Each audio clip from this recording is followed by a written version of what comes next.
بڑی خوبصورت بات ہے. اور اکثر نا یہ سوال ینگ جنریشن میں بھی بہت زیادہ مطلب آن اے پازیٹیو سائڈ ڈسکس ہوتا ہے, اور میں نے سنے یہ باتیں میں نے سنی ہیں, اور آپ اوور ہرٹ کر رہے ہوتے ہیں کچھ چیزیں, تو وہ لوگ کہتے ہیں کہ یار دیکھیں ایک ایسی مزے کی بات ہے کہ فجر میں جو ہے وہ اتنی رکعتیں ہیں, اور ظہر میں اتنی ہیں, عصر میں یوں ہے, مغرب میں ایسے, اور عشاء میں سب سے زیادہ ہے. سو پوری ایک جو ہے اس کے اندر ایک بنایا گیا پورا حساب کتاب کہ بھائی آپ انڈرسٹینڈ کریں. اچھا وہ جو ایک بات ہے, کیا وہ سچ ہے وہ جو کہتے ہیں کہ پہلے بہت نمازیں تھیں؟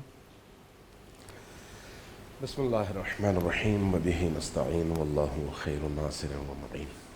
دیکھیے, نماز ایک ایسی عبادت ہے جس پر میرا خیال ہے کئی محفلیں بھی کم ہیں کہ اس کی حقیقت کو ہم سمجھ بھی سکیں اور بیان کر سکیں. نماز کے دو پہلو ہیں جس طرح سے باقی تمام عبادات کے ہیں.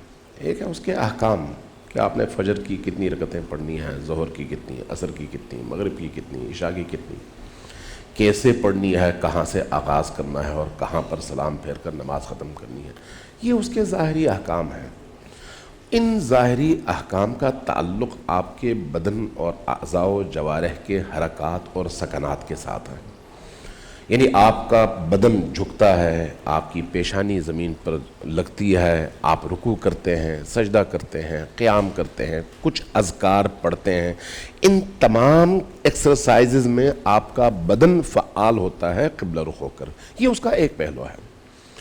جب تک معاشرے کے اندر یہ پہلو زندہ رہے گا, انسان کبھی بھی برائیوں سے رک نہیں سکتا, چونکہ یہ چیزیں ظواہر ہیں.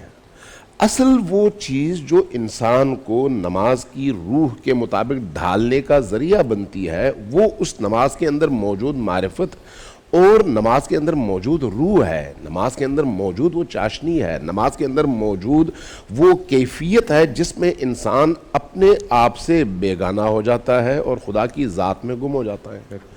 نماز چونکہ تمام عبادتوں میں سب سے بہترین وہ عبادت ہے جس میں انسان سب سے زیادہ اللہ کے قریب ہوتا ہے, اور اللہ کے قریب ہونے والی اس عبادت میں یا اللہ کا قرب عطا کرنے والی اس عبادت میں جو سب سے بہترین کیفیت ہے وہ سجدے کی کیفیت ہے, جس میں انسان اپنے جسم کے سب سے بہترین حصے کو مٹی پر رکھ کر اللہ کی بارگاہ میں اپنے عجز, اپنی ناتوانی, اپنی کمزوری اور اپنی عبدیت کا اظہار کرتا ہے.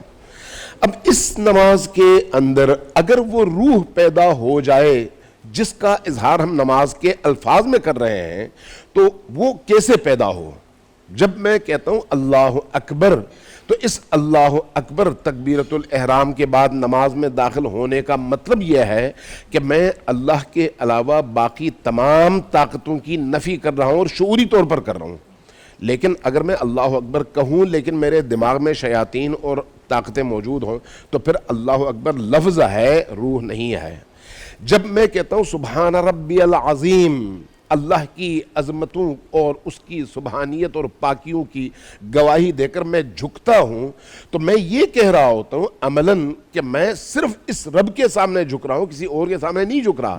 لیکن جب میرا بدن یہ کام کرے اور میری روح اس بات کی گواہی نہ دے, تو میں عملی زندگی میں جیسے ہی نماز سے باہر آؤں گا, پیسے والے کے سامنے جھکوں گا, شہرت والے کے سامنے جھکوں گا, طاقت والے کے سامنے جھکوں گا, کسی ایسے شخص کو جس کو میں اپنے آپ سے زیادہ پاورفل سمجھتا ہوں اس کے سامنے جھکوں گا. تو یہ جو جھکنے کا عمل ہے اگر صرف جسمانی ہو تو اس جسمانی عمل سے فرضیت تو ادا ہو گئی, لیکن اس فرضیت کی ادائیگی کے نتیجے میں جو انسان کو عروج ملنا چاہیے تھا وہ نہیں ملا. انسان کے عروج کا ذریعہ اس کا باطن ہے, اس باطن کا بہترین ذریعہ ان کلمات کے اندر موجود وہ مفاہیم ہیں جن مفاہیم کی گواہی کے لیے روح کو وہاں پر حاضر ہونا چاہیے. بدن ہے محراب میں لیکن روح نہیں ہے, انسان کی عقل اور انسان کی سوچ اور انسان کی توجہات نہیں ہے. ابھی مولانا نے حدیث پڑھی ان الصلاۃ تنہی عن الفحشاء والمنکر, یہی حدیث پڑھی غالباً آپ نے, ہاں آیت پڑھی, معذرت آیت پڑھی. اسی طرح سے دوسری وہ حدیث ہے الصلاۃ معراج المؤمن. اب انہی دو چیزوں کو سامنے رکھیں, ان الصلاۃ تنہا عن الفحشاء والمنکر کا کیا مطلب ہے؟ منکرات یعنی برائیوں سے، فحشاء یعنی بیہودگیوں سے نماز بچاتی ہے۔ اگر بچاتی ہے تو نماز پڑھتے ہوئے انسان ٹی وی کیسے دیکھ رہا ہوتا ہے، نماز پڑھتے ہوئے فحشاء کو کیسے دیکھ رہا ہوتا ہے، نماز پڑھتے ہوئے باہر نامحرموں کو کیسے دیکھ رہا ہوتا ہے، نماز پڑھنے کے فوراً بعد اس کی نگاہیں نامحرموں کو کیسے تلاش کر رہی ہوتی ہیں؟ اس نماز نے کیوں نہیں بچایا؟ جھوٹ کیسے بول رہا ہوتا ہے، بالکل بالکل، جھوٹ ہے، تہمت ہے، غیبت ہے، ظلم ہے۔ یہ اگر نہیں بچا رہی تو اس کا مطلب یہ ہے کہ نماز کی صورت تو ہے، روح نہیں ہے۔ اصل چیز یہ ہے۔ اس لیے اگر ہماری نماز کے اندر وہ روح پیدا ہو تو اس روح کے آنے کے بعد پھر یہ نماز انسان کو پر عطا کرتی ہے۔ آپ دیکھیں معراج المؤمن کا کیا مطلب ہے؟ نبی کریم معراج پر تشریف لے گئے، ہم اس بات کے قائل ہیں جسم کے ساتھ تشریف لے گئے، ٹھیک ہے، جسم کے ساتھ۔ اگر اللہ کے نبی جسم کے ساتھ معراج خدا میں جا کر اللہ سے ہم کلام ہو سکتے ہیں تو نماز کی کیفیت کو اسی نبی نے معراج المؤمن کہہ کر ہمیں یہ بتانے کی کوشش کیا ہے کہ تم جسمانی طور پر تو جا نہیں سکتے لیکن تمہاری روح پہنچ سکتی ہے، لیکن اس صورت میں جب تمہاری نماز ویسی نماز ہو۔